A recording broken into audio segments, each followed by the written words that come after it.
সুন্দর একটা মসজিদ, ছোটখাটো, অনেক সুন্দর ডিজাইন, অনেক সুন্দর পুরানা মসজিদ, অনেক সুন্দর লাগতেছে, খুব ভালো।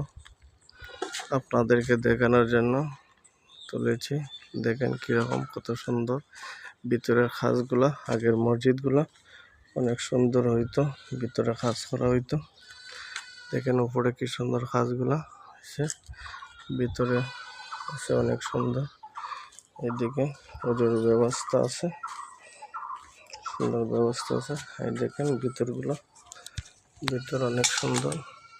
এই দেখেন উপরে কত সুন্দর ডিজাইন দ্বারা, কত সুন্দর মসজিদগুলো। বর্তমানে এরকম সুন্দর করা হয় না। আগের মসজিদগুলো গম্বুজ দেওয়া থাকতে 3টে গম্বুজ দেওয়া সুন্দর করে দেওয়া হয়েছে। আপনাদেরকে তুলে দিচ্ছি বা দেখার জন্য। সবাই দেখেন, লাইক কমেন্ট শেয়ার করবেন। আসসালামু আলাইকুম ওয়া রাহমাতুল্লাহি ওয়া বারাকাতুহু।